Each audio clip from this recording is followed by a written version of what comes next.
Good afternoon, Rotarians. To kick off today's meeting, I'd like for the Very Reverend Amy Daffler-Moe to lead us in the four-way test, prayer, and pledge. Amy? Thank you, President Peacock. Somebody said maybe we should give a mighty roar, too, in honor of our dinosaurs.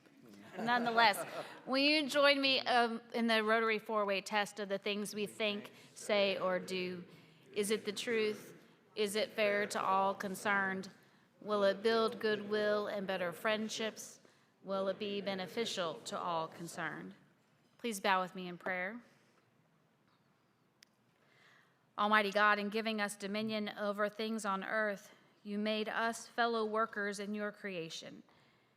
Give us wisdom and reverence so to use the resources you have given us, that creation may be restored and renewed daily, and that generations yet to come may continue to praise you for your bounty. Amen. And finally, for the Pledge of Allegiance, I pledge allegiance to the flag of the United States of America and to the republic for which it stands, one nation, under God, indivisible, with liberty and justice for all. Thank you, Amy. Thanks to the greeters today. I saw Sarah Beth Estes and Aaron Finzer, who are well on their way to getting their blue badges. Kim Kirkman and Rick Fleetwood. Appreciate all of you serving today. And to Greg McCarroll, as always. Greg, we got two more after this. I think we can do it. Next, I'd like for Pam Hathaway to introduce our guests, and then Molly McNulty to introduce our newest members to Club 99. Pam?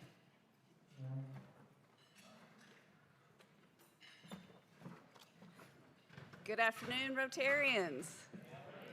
I like that. Today we have a number of guests, and what I'd like to do is have, as names are mentioned, that person stand up along with the member that brought them and remain standing, and then we will welcome you as a whole. So our guest today begins with Chris Burnley, guest of Denver Peacock, Joshua Price, guest of Jamie Taylor, Mitch Chandler, guest of Pam Hathaway, Blake Woolsey, guest of Denver Peacock, DeAndre Johnson, guest of Machuska Briggs, Maddie Long, guest of Jennifer Glasgow, Nathan Kynard, guest of Thomas Pownall, Leah Greenfield, guest of Randy Hyde, Gage Martindale, guest of Kenny Gibbs, Matthew Dawson, guest of Walter Weaver, James Owen, guest of Jennifer Glasgow, and Robin Friday, guest of Pam Hathaway. We are so glad you're here. We hope you enjoy yourselves.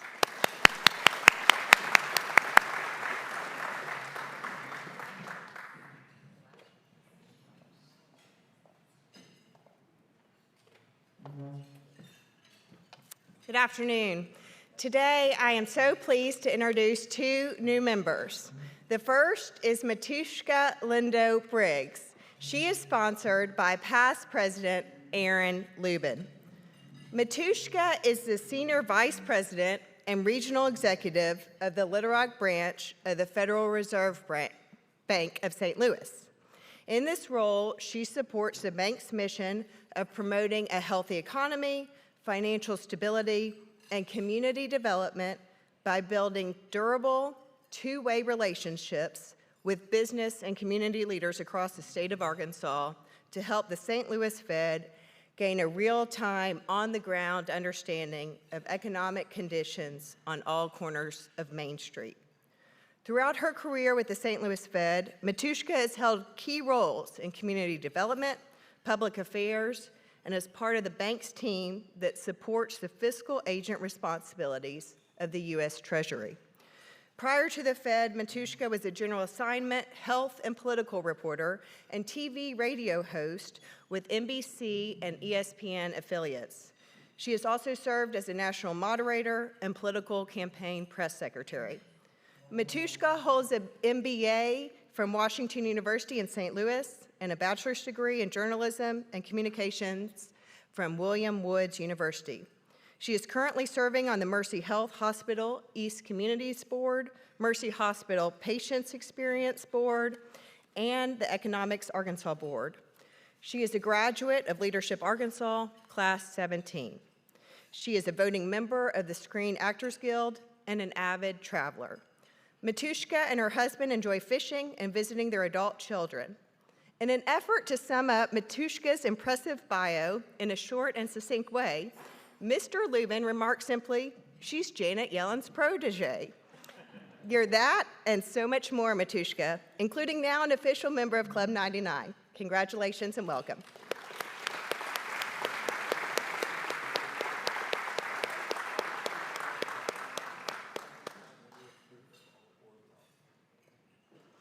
Next, we have Nikki Courtney, who is sponsored by Rotarian Chad Brown.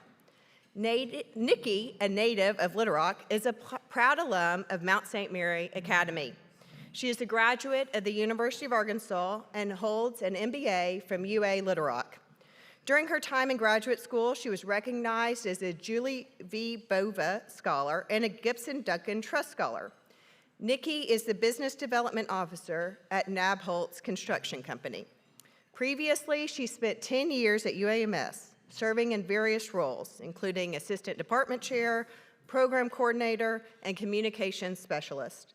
An active member of the community, Nikki has served as a volunteer for the Quabbin Quarter Association's annual tour of homes and served on the planning committee for the Arthritis Foundation. Nikki is also a volunteer at New Life Church and supports causes that improve the lives of animals. She is a member of Kappa Kappa Gamma sorority and graduated from the UAMS Leadership Essentials course. Nikki has also served as president of the Golden Key International Honor Society and is part of the Emerging Leaders Young Professionals program. So glad you're also now a part of Club 99, Nikki. Congratulations and welcome.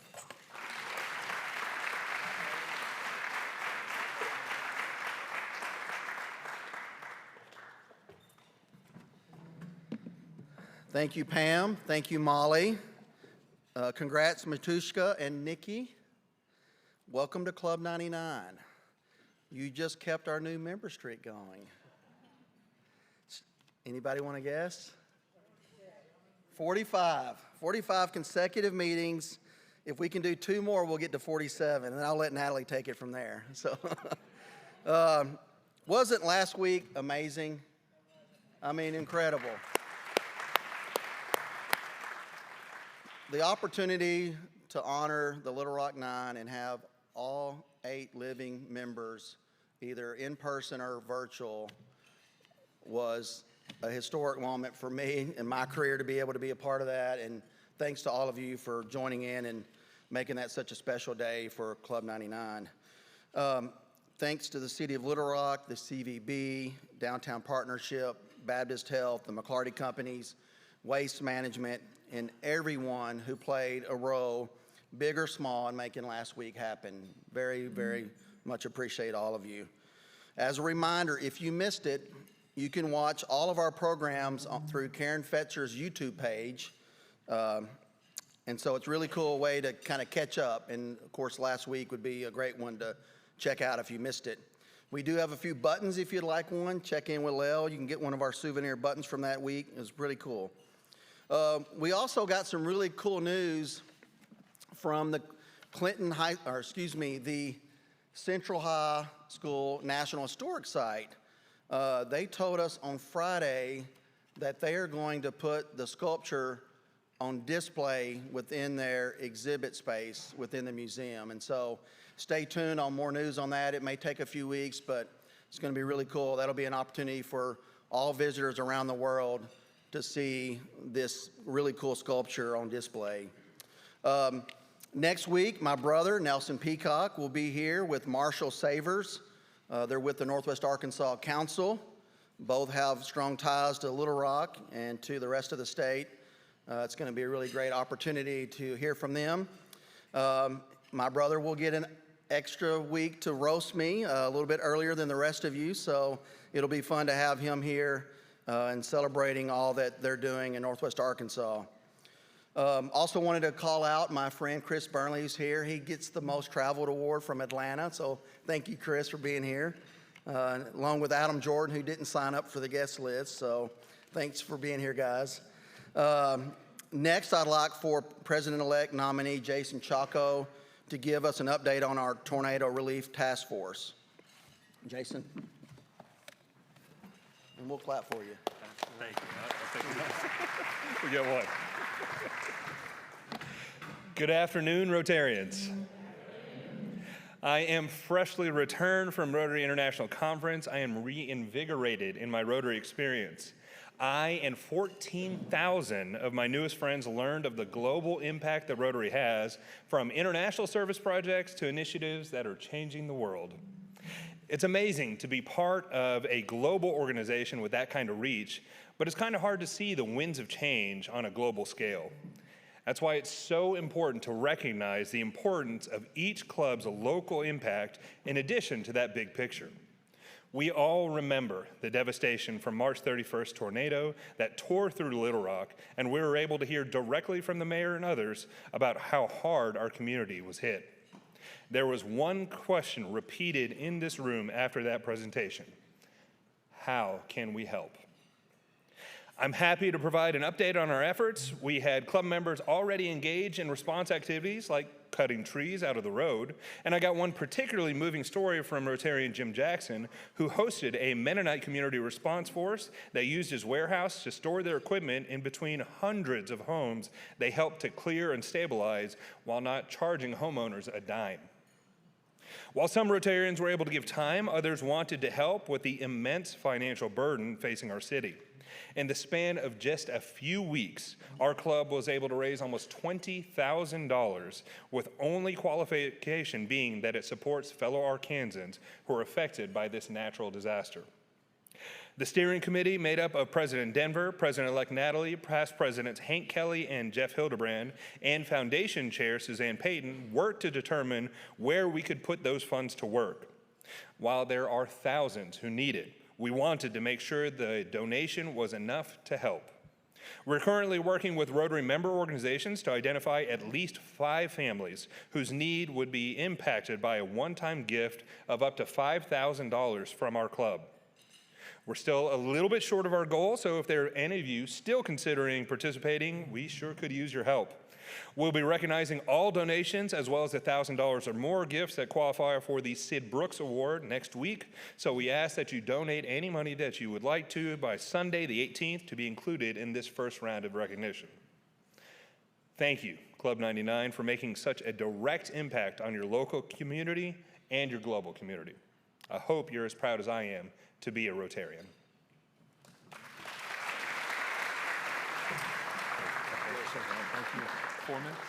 Thank you, Jason. Appreciate you, and hope you had a lot of fun in Australia. I'm sure that was a great time. Natalie and I went through the fun trip to Houston last year, so I'm glad you had a great time.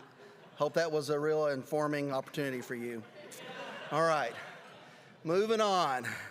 During our La Petite Roche Tricentennial, I have been spending my years Rotary President telling unique stories about our region's past 300 years. With today's program about the Heartland, I would like to tell the story of a tragic period in our history that shaped the Heartland, Arkansas, and Little Rock in a significant way. Prior to the forcible removal of Indian tribes from the southeastern United States, Native Americans had homelands throughout the U.S. While many tribal leaders sought peaceful coexistence with whites, those efforts were largely met with resistance. So as more and more settlers moved in, they set up systems and laws to make it harder and harder for the Native Americans. And by 1828, through various treaties and congressional action, Indian Territory in modern-day Oklahoma had been set up as a designated area for them to live. Almost all Native Americans living north of the Ohio River in the Old Northwest had already been forced to move to Indian Territory by this time. Inaugurated the next year, President Andrew Jackson refused to enforce any laws in place to protect Native Americans and even advocated for the passage of the 1830 Indian Removal Act, possibly the most draconian law ever passed by our U.S. Congress. It led to the removal of the southeastern Indians, what most consider the 5 civilized tribes: the Cherokees, Chickasaws, Choctaws, Creeks, and Seminoles. The whole process was tragic for Native Americans who were uprooted from their ancestral homelands.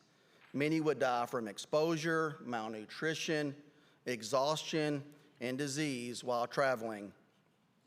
For those that survived, they were forced to remake their lives and rebuild their culture in an unfamiliar land. And in a strange twist of fate, the nearly 2-decade effort to move more than 60,000 Native Americans through Arkansas Territory, some overland, others by steamboat, actually helped advance the early development of Arkansas, then a relatively unpopulated area with vast areas of swamplands full of malaria-infested mosquitoes. But how? First, the Arkansas Territory provided some of the most direct routes, so the feds put in efforts to improve the roads and river navigation, the building of bridges, and even the establishment of a military arsenal. You may recall that story from a few weeks ago. Second, settlers were incentivized to help with the removal by providing food and supplies, extra horses, beavers, pork, cattle, firewood, an extra buggy wheel, you name it. And unlike other southern states, Arkansas farmers built their agricultural economy around the Indian removal by mostly planting corn instead of cotton during those years.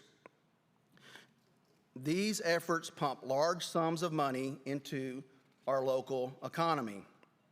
Third, the feds helped push for early Arkansas statehood to more quickly establish the full faith and credit of the U.S. government here. This was important for most economic activity in the frontier lands, and statehood helped stabilize these efforts. In 1836, once Arkansas became the 25th state in the nation, the first 2 acts of our legislature, meeting in Little Rock for the first time in what we now call the Old State House, they authorized the chartering of 2 state banks. By this point, the old territorial capital of Little Rock had only been incorporated as a city for nearly 5 years. Fourth, federal agents were compelled to set up a disbursing office to issue payments on behalf of the government, the only one west of the Mississippi River. This meant these settlers would have to travel to Little Rock to get reimbursed for their efforts. Historians aren't sure of its exact location, however, but it would have most likely been within a few blocks of where we are today. Of course, having an office along the route was another reason why so many federal agents chose to escort Native Americans through Arkansas. They needed to get paid too. Most Cherokees took a northern route through Missouri that crossed through northwest Arkansas into Indian Territory. Some, like Cherokee leader John Ross, took steamboats on the water route up the Arkansas River from the mouth of the Mississippi. And by the way, you may recall my story earlier this year about his wife, Quaddy, who died in Little Rock and was buried in Mount Holly Cemetery. Most of the Creeks and Seminoles took either the land route from Memphis to what is now North Little Rock or the water route. And from central Arkansas, they would follow the Arkansas River through the river valley past Van Buren and Fort Smith and into the northern part of Indian Territory. The Choctaws and Chickasaws would typically cross the river at Little Rock and take the Southwest Trail. I think we have a map, Jake, if you can show that. They would take the Southwest Trail through Old Washington to the southern part of Indian Territory. Others just cut across southern Arkansas. Mostly based in Arkansas by this time, the Quapaw, Osage, and Caddo had separate treaties that forced their relocations to Indian Territory. One incredibly unique aspect of the Trail of Tears is that at least some members of all 5 civilized tribes pass through the land and river near where we meet each week here at the Clinton Center. That didn't happen anywhere else in the country. It's a tragic reality of the human toll and suffering faced by Native Americans that early settlers in our community actually benefited from this hardship, forever shaping our community, state, and vast areas of our nation's heartland. It truly is sacred ground for Native Americans and the Trail of Tears. That's why some local leaders have been promoting the idea of developing a national Trail of Tears museum here to tell these stories in time for the bicentennial of the Indian Removal Act of 2030. I think we have some renderings, Jake. Check those out on the stage. Ed Levy and others have been working on this. Wouldn't this be really cool to do this in time for the bicentennial? It's amazing. I believe a national museum would be an honorable way to mark their legacy and our area's role in it. And that's our Illuminating the Rock story for this week.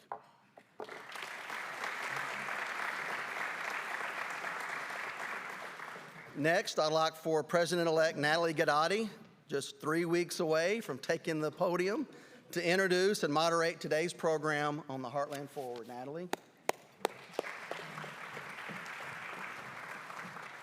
Thanks, guys. It's been a bit since I've been up here, but clearly you'll get a lot of me in the coming year. So, but I am honored to introduce you today to Ross Duvall.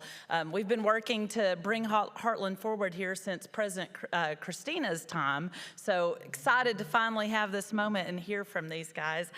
So Ross has been the president and CEO of Heartland Forward since 2019. So Heartland Forward is a think and do tank based in Bentonville with the goal of promoting regional innovation and entrepreneurial ecosystems that foster job creation, wage gains, and economic growth for the American heartland. The Think and Do tank works with universities, colleges, the business community, public policy leaders, and philanthropy to analyze resources supporting the startup community and identify workforce and talent gaps. So since his time at Heartland Forward, Ross has raised the profile of the organization through media engagements with quotes in the New York Times, the Wall Street Journal, The Economist, op-eds in Dallas Morning News, Milwaukee Journal, Sentinel, Chicago Tribune, and the Des Moines Register, as well as TV appearances throughout the Heartland. Before Heartland Forward, Ross is a former chief research officer for the Milken Institute, which is an economic think tank headquartered in California, and he was there for nearly 20 years, where he oversaw research on international, national, and comparative regional growth performance, access to capital, and its role in economic growth, and job creation and health-related topics. And I love this part. Ross has been ranked among the superstars of think tank scholars by International Economy magazine, so that is amazing. So Ross, if you'll join me up here. Chris Bond was going to moderate today, so I'm happy to fill in for him because he had to be drawn to the 40 under 40 luncheon, but he prepped me well for this conversation, so we'll get it started. Thank you. Thank you. Are we on? Are we on? There we go. Okay. So we survived tornadoes Yes. 2 months ago. My wife's family still has property in North Little Rock who had the roof partially blown off of it. So Wow, gosh. perseverance is critical. And let me give a shout out to Jim Bullard, one of the best presidents of Federal Reserve banks in the country. So love Jim. Well, thanks for being here, Ross. Glad I to be know here. we're going to talk about Heartland Forward, what you guys do as your mission, but I know we're really going to discuss state and local economic development priorities, especially kind of coming out of a pandemic and things like that. So let's just start with, what led to the formation of Heartland Forward? What's the main mission there? Well, thank you for that question.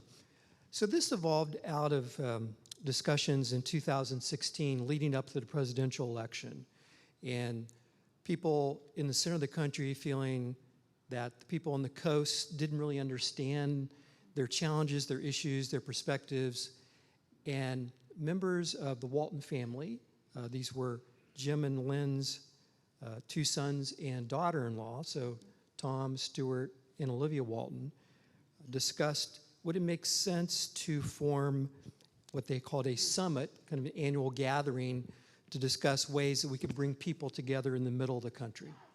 Let's try and unify. We have commonalities. And Jim Walton, who I had the opportunity to interact with back in the early 2000s on another project in Arkansas, Arkansas's position in the knowledge-based economy, and actually had policy follow-through, a number of programs were actually implemented in the state which have made a difference. And my wife can attest to this. I got a call one day, and it said Jim Walton on my cell phone. And so I Better answered answer it. that. Yeah, so I figured, yeah, I better answer that one. So I did, and he said, you know, Ross, I've been talking to, he called them the boys. They're grown men, but you know, you're always calling them the boys, and daughter-in-law about this idea, and he wanted to see if I thought it made sense and was compelling. He knew that I was originally from Ohio and had worked in Omaha, Nebraska in my first job out of graduate school, so he had that perspective. And I had the opportunity to speak at the Business Forecast Luncheon that the University of Arkansas Walton College of Business puts on every year. And I'd been to Northwest Arkansas and Arkansas, Little Rock, every 5, 6, 7 years, periodically. So I'd seen the changes that had taken place up there. So, I talked to Jim and I said, it's a very compelling idea. And he said, well, Ross, do you think we should do something that's a bit more concrete, substantive, rather than just an annual conference? Would it make sense, this is Jim's terminology, would it make sense to do something like at Milken, but focused on the heartland? And I said, yes, it does make a lot of sense. So when I came home and told my wife, I got a call from Jim Walton today. Fortunately, she was not born and raised in Southern California. Her parents were high school sweethearts from North Little Rock, Arkansas. And she used to visit her grandparents every summer here, made the trek from Philadelphia mostly, I think, when she lived there.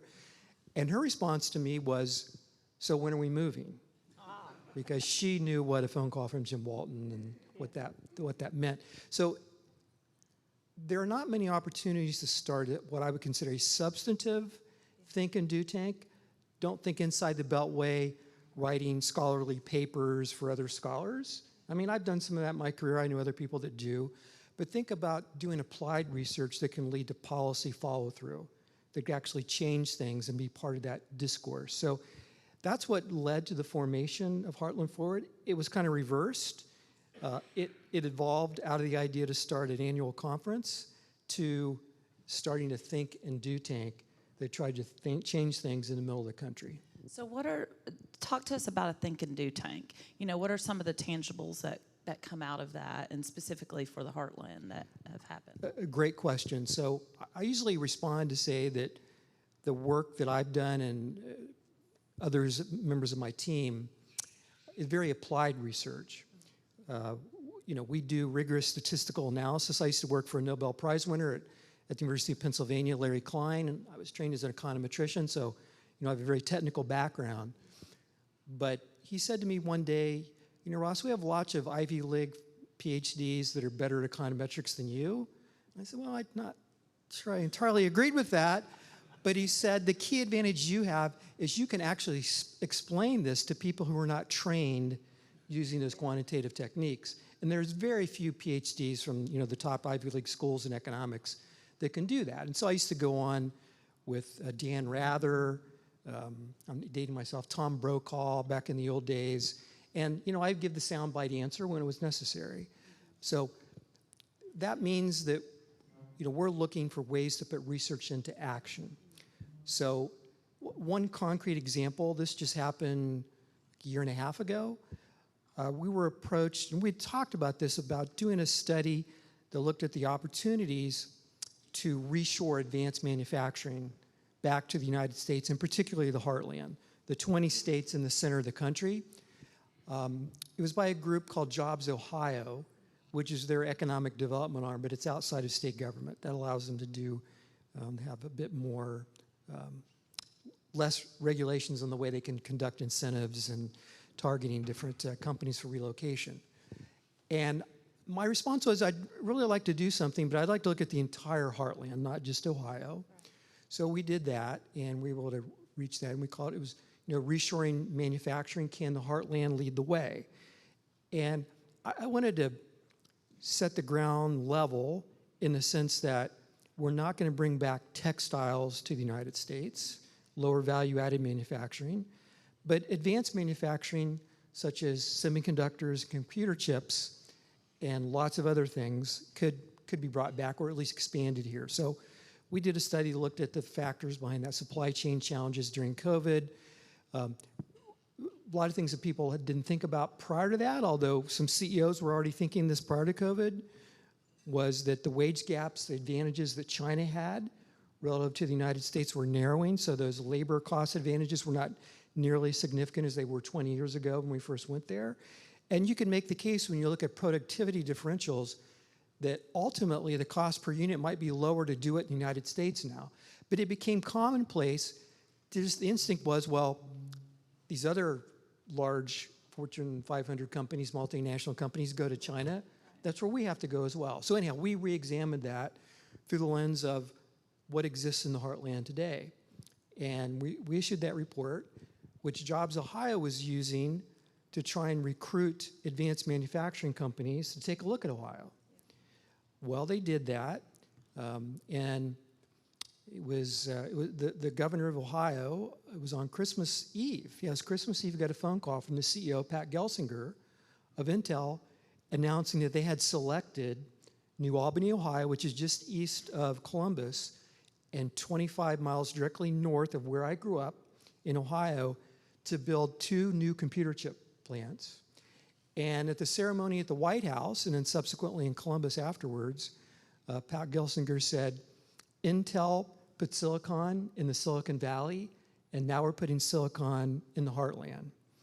And so we know that that study was used to help make the case for why companies like Intel ought to look at bringing capacity here in the heartland. And I had the opportunity a month before the groundbreaking ceremony to go tour it. It's a series of small farms, one large farm, and there's a large hog slaughtering plant right where the gate is going to be, which was still functioning when I visited. So I get to walk around, and it's really amazing what they did. This is just a huge facility. Google's there, Amazon's there, and it's going to really transform what was a rural area into an advanced manufacturing computer chip facility. Well, that leads me to my next question, and I'm not sure if you know the where they fall on the most dynamic metro list, but that's kind of, you guys just released that recently, where you rank metros, 382 of them nationwide, on their emphasis with the emphasis on those in the heartland. Kind of tell us about that list, maybe where Ohio fell on that. You guys up in Northwest are, let's see, 34. The lowest in Arkansas is Texarkana, 365. Here in Little Rock, we were 251. Right. So let's give just a bit more background. So I've done something what's called best performing cities when I was at the Milken Institute. As my wife has heard me say this many times, sometimes I feel like I'm competing against the 40-year-old Ross Duvall, because if you look at when these rankings come out, a number of them are ones that I've been involved with creating over the years. And I had been debating, how we might improve some of the methodology that was behind those. So, they looked at job growth and wage gains adjusted for inflation and various different technology industries and concentrations. But I always felt what was missing and what was evolving to be more important was the role of entrepreneurship, being able to start and scale companies, because that is what was really determining ultimately what communities were successful and which were not. Now, you can say that 20 years later, that shows up in job growth, but which communities were really at the avant-garde today, making investments and supporting entrepreneurial capacity, the ecosystems, the early stage capital? So, worked with someone that we hired from the St. Louis Federal Reserve Bank, Cass, Cruz, and we got a hold of a data set that I knew existed, but you couldn't get to it because you had to have a data science background to be able to find the field. So, make a long story short, it allows you to look at not just where companies are being started in different metro areas around the country, but how they're able to scale up. So you can look at the employment level at those young firms, which are 5 years of age or less. And we've done a lot of work showing the importance of those young firms as a predictor of future job growth in communities 10 years later. Because it's those startups that typically, if they're knowledge-based, they have twice as much impact as what we would call a Main Street entrepreneur. But they become those mid-sized companies that have 250 to 500 employees that are the net job creators. Fortune 500 companies over the past 30 years have cut 6 million jobs in this country. Now, we want those large employers. They're great. They do workforce training. They do lots of research and investment. But it's really those companies that are started in the scale up that determines the success of communities around the country. So anyway, that's a long-winded way of me saying we incorporated a lot of these new statistics no one else has ever looked at, and they are excellent predictors of the future. Definitely. So on that list, when you look at a Little Rock, what are areas of improvement to move up on that list? What are you seeing? So you look at the areas that are successful, but particularly during COVID, you saw a number of mountain states. People who've been in my presentations have heard this before, but I'll give you the short version of it. So if you look at Utah, during COVID, Utah has 5 metro areas. All 5 of those metro areas were in the top 15 among most dynamic metros in the country. So, and you look at Colorado, it had 3 as well, a lot of the mountain states. So what you saw are places that had a high quality of life, but also had been using their universities as economic engines, not only creating the workforce of the future, but also commercializing new technologies, transferring it to the private sector, and being great places that entrepreneurs want to go to. And so you saw a lot of that happening in the mountain states, and you saw more of that happening in the heartland too. Here's a factoid just came out last week. I don't even think I've told my staff this yet. I was interviewed on ABC Radio in LA at the Milken Institute Global Conference I used to participate in. Last year, 500,000 more Californians left the state than moved into it. And the bulk of them went to places in the center of the country. Now, a lot of them were second-generation immigrants who had been shut out of the housing market. I mean, coastal California, you can't buy any home, 1,500 square feet for less than $1.2 million. And so unless your parents or a family member leaves you with a large down payment, you can never get in the home ownership market. And so people, if you have high-speed internet access, you can do remote work from anywhere, but it's really a critical component. And so that's been one of the missing components for many communities. We know the success of Austin.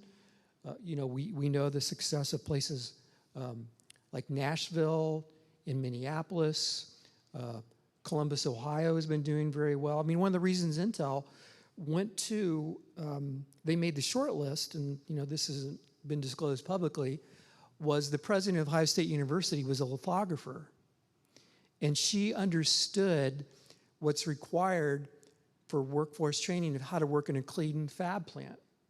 And so she agreed in terms of the workforce incentives that they would develop specialized training programs in coordination with the community colleges locally, so you could get an associate degree in working in a clean fab plant, and also all up the pipeline, masters, bachelor's, masters, all the way to PhD level. And so those workforce touch points are so critical to companies when they're making decisions on where they're going to locate today. Well, let's talk about that, about the talent and recruiting of people versus maybe just recruiting companies. What are you seeing on that front, the importance of it? We used to say in regional economics when I was first trained in graduate school that people follow jobs, but jobs don't follow people. So in other words, you move to where there's an employment opportunity, not bringing it along with you. Those dynamics have changed dramatically as talent has become much more critical than it ever has, and it's in short supply. So today, people do increasingly move first because they like the attributes of a community, the quality of place. We're just at the museum. It's the first time I've been in since it reopened. And so many young people today look at amenities, cultural amenities, museums, outdoor recreation, as critical factors in determining where they would choose to live. And they'll figure out a way either to find a job at a company that exists there or to bring some of their network together that might start a company in a new location. So that's one of the really changing dynamics is companies increasingly go to where talent is as opposed to talent going to where companies are. I mean, why did Tesla leave Northern California and go to Austin? Well, one, the person that Elon Musk got tired of the governor telling him he couldn't reopen his plant, and I know him very well, and he flipped him the bird and said, I'm off to Austin. And I mean, another example, Oracle software, perennial Silicon Valley, Sand Hill Road, Larry Ellison founded it. If you'd have said to me 30 years ago that Oracle would ever think about moving its corporate headquarters away from Sand Hill Road, I'd have said you were crazy. But they did. They moved to Austin, right? So you're finding many companies and high net worth individuals where it's really increasingly difficult to do business in some of these coastal communities, where they're shunned for their wealth, that somehow they're not contributing to the economy, to helping people, and they just get fed up with it. I remember another case going back, this is like 10, 12 years ago. California had a different governor, Jerry Brown at the time, and we brought together a group of CEOs who met privately to kind of, they could serve as a sounding board of this idea of they were going to put a telecommunications tax so that people could have lower cell phone bills on anyone who earned more than $1 million a year. And so it took the marginal tax rate in the state of California from about 12% to almost 14%. And in our neighborhood where we lived, we had a number of musicians who had gotten into that level, making over $1 million a year, who found that they were spending more time in Nashville in their music industry than they were in California, and finally said, why are we living here? And they picked up and moved. And I told the governor this. I said, you're going to find musicians who are very comfortable socially in California, but at the end of the day, finances matter, and they're raising their families, and why should they pay you 14% marginal tax when there's no personal income tax in Tennessee? And anyhow, they're spending all their time there. I said, you're going to see a mass exodus, and there has been. Okay, moving to a little bit different topic, I wanted to ask you about middle-class jobs. And I know you guys have looked at a lot of research around that. So how do you create middle-class jobs without a 4-year degree? Talk to us about that. Yes, it's hard, but it's getting easier. So my father was involved in vocational education. He told me, son, it's becoming a dirty word. Nobody wanted to go into vocational education because the guidance counselors, teachers told them not to do that. You don't want to learn a trade. And so we had generations of young people who never went in to learn a trade. Now, I mean, great, you want to get a 4-year degree, but it's not for everyone, but there are many opportunities. And so we made doing an apprenticeship, a certification, not sexy. Parents don't want your kids grow up to want to go do that. And so we need to change that mindset. And I think we're moving in that direction. So we identified, and Julie Trivet, who's one of our senior researchers, did this work, examining places in the heartland, both metro and non-metro locations, where you could obtain a middle-class income adjusted for inflation. So a lot of cost of living is a lot lower in some of these communities. And we found there are so many occupations where that's the case in the heartland, many of them in the healthcare occupations. The communities are going, looking for nurses assistants all the way up to RNs. And those opportunities, you think of welding, kids haven't gone into welding, you can make $60,000, $70,000, $80,000 within 5 years in welding. And so we identified areas where there was the greatest growth expected in those occupations and versus wages. And a lot of those areas are in non-metro communities in the heartland. It means we need to change the way we develop community college programs and get industry directly involved in companies in developing the curriculum to keep it more closely aligned with their needs. We need to look at career ladders and pathways for kids from entering high school through high school to community college and certifications, and change the narrative about just because you don't have a four-year degree doesn't mean you can't make a contribution. And that is a change in mindset. And let me just say this, there's a lot of blame to go around. Industry and companies, businesses need to be directly engaged in that discussion. You cannot just rely on the education system to change itself. So you need to have competition within K through 12 education, I think, to elicit change. But if you want a workforce that has the skills that you require and also includes some of the soft skills, you need to be involved in changing the educational system. Companies cannot sit back and say it's going to take care of itself or it's not my job. Yeah. If you want to be competitive, it is your job to get engaged. Do you have an example of that or something that you guys have seen that is really working? We've been involved in a few programs. We just actually applied for a grant.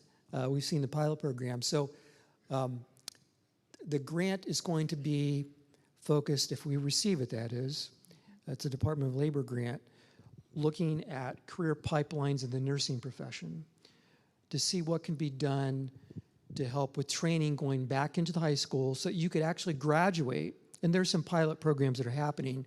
And so we have this group of them together in Poplar Bluff up in Missouri. And you can graduate from high school with a 2-year certification in nursing with the potential for another 2 years to get an RN. And so you could complete like a bachelor's degree, if you will, in being an RN with only 2 years beyond college, or beyond high school in college. And so we're trying to develop a program and bring that all together and then scale it. That's going to be one of the other areas. So another place we've been working is in Northwest Arkansas, locally in this case, where Ryan Cork, who heads the Healthcare Transformation Division at the Northwest Arkansas Council, that Denver's brother actually is responsible for. He'll be here next week. And it's when medics are discharged from the service, they're saving lives. They're in battlefield situations. They are not licensed to practice emergency care in the United States. There's a couple of states it's allowed, but in Arkansas it's not. And so they're working to initiate a program where they would be able to treat veterans initially while they're getting certified in the civilian world to be able to be involved in emergency workers, right? First responders. So that's an example of trying to upskill and certifications. You can understand why we have certifications in certain occupations, but in many cases, unfortunately, it's meant to restrict supply in the hopes that you boost wages for those that are already employed.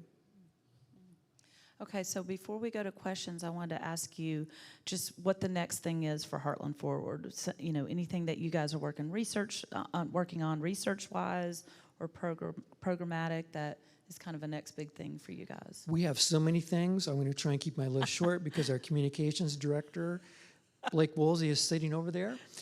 Right.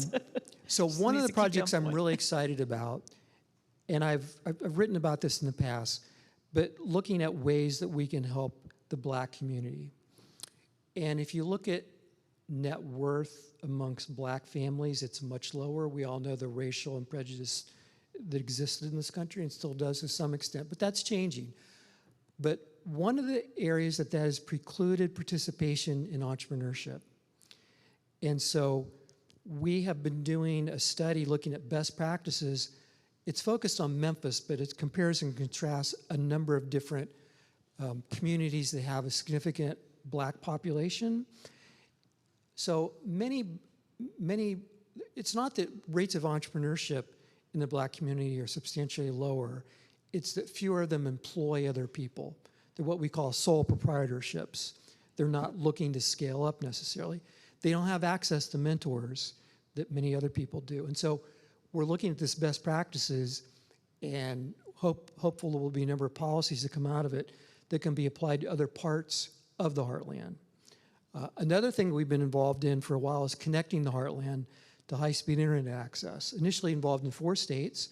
One is here in Arkansas, Illinois, Tennessee, and Ohio, and we just brought on board Oklahoma. And we're helping develop a digital equity plan for the state of Arkansas that will not allow past prejudices to impact where we invest in high-speed internet access. And you cannot access healthcare remotely. You cannot receive remote education and training. Your kids can't get their homework done if you do not have access to high-speed internet. We knew this prior to COVID, but when kids started showing up in McDonald's parking lots to get access to Wi-Fi or to the school parking lot, we knew there was an issue. So we've been working on trying to bring high-speed internet access and really focusing on the federal funding that for once is available, but coordinating with state and local governments to see that it's implemented efficiently. Because a lot of these programs have been done in the past, the funds get distributed and you don't really see the impact of it. So we're trying to make sure it has an impact, and we have a series of metrics that we evaluate. We helped the Biden administration with the emergency broadband benefit package. Guess what the FCC did initially when they were trying to advertise this? It was originally a $50 monthly benefit. They were advertising it over the internet to people who did not have access to the internet. Oh, Lord. So we actually did it the old-fashioned way. We put billboards in Chicago and other places, big cities, talking about it. We're in ads on radio and television and newspapers, kind of old media that people see. And we were actually appreciably able to boost the sign-up rates for those programs. That's great. Okay, I'm going to open it up for questions. I want to make sure we have plenty of time. So who's got a question? Surely there's one out there. That's a good one. Okay, Denver wants to know how Little Rock, this is such a Denver question. He wants to move up on the list.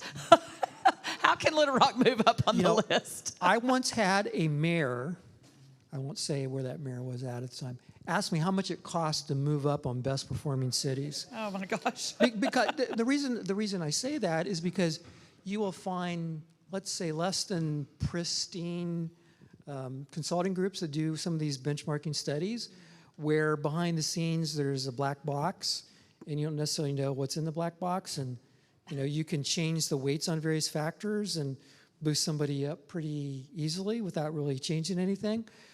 But when I was at Milken, we put all those metrics online. They're all there. You can see what they are. And so I obviously said, no, it can't be bought. Although if you put an extra 0, I'll talk to my wife on about it. But fortunately, no one ever offered to put an extra 0 on the check for it. But anyhow, good question. So it's the quality of life and quality of place aspects as well. Investing in things like museums and arts and culture are an economic development priority. I'm going to use some words here to make a point. We need to focus less on smokestack chasing, offering incentives that are not tied to measurable outcomes. You have to earn them.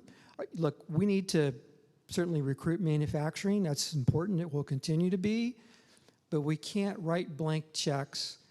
If you're going to offer a wage job creation incentive, it's got to be tied to measurable outcomes, and you earn it back over time. And the other thing that Little Rock could do is focus more on supporting earlier stage entrepreneurs through mentorship, through thinking about just standard business approaches and providing counseling, and also changing the allocation of economic development agencies so that they target entrepreneurs because that's where the job creation occurs, and also helping members of the minority community with some of those skills.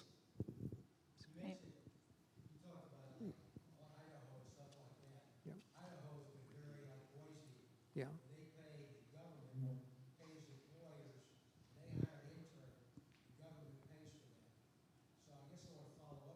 Yeah. There are those states that you mentioned are very, the government, whether it's local, state, or federal, have been very supportive. So how does Arkansas, not only just Little Rock, but our state, where do we stand, our state, in terms of being pro the things that you're talking about? Honestly, for the most part, not very well.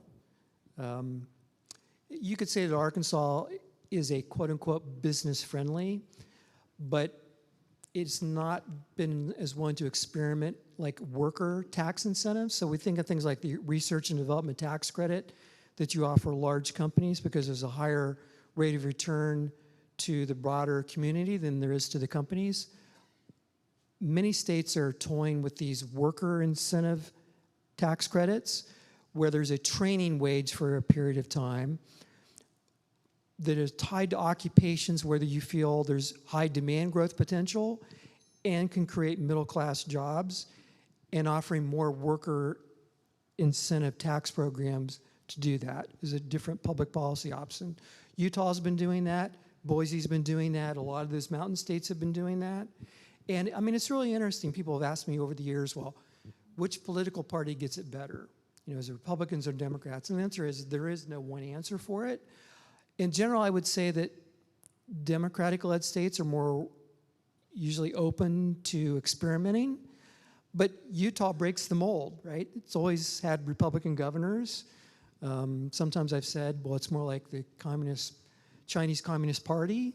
Think of the Mormon Church and marshaling resources and getting everybody moving in the same direction. And there's a shared culture. So there's no one answer, but thinking about outside the box policy initiatives, and in some cases experimenting with them, running pilot programs, because you just don't want to jump all in. You don't want to listen to an economist that says this will solve your problems. You want to do pilot programs and then gauge the outcomes and then adjust. Thank you, Ross, for being You're here welcome. today. Really Glad to do appreciate it. it. Thank you. You did a great job, Natalie. Oh. Thank you. Appreciate it. Thank you.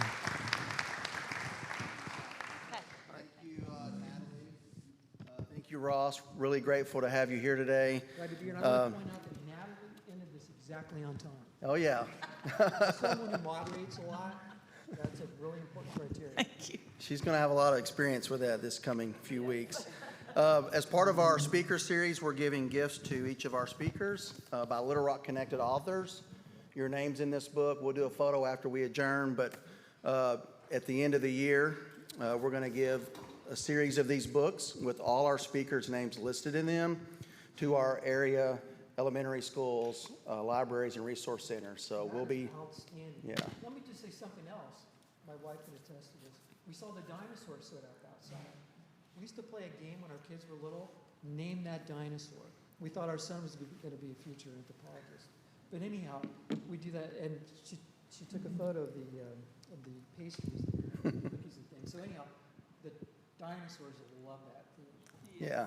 Well, literacy is a big part of Rotary, and it's a big initiative that we piloted this year, and we're going to continue to invest in our community in a way that helps us get students reading by third grade, and it's important for us to continue moving up on your list for Little Rock. So hopefully that'll weigh in at some point as well.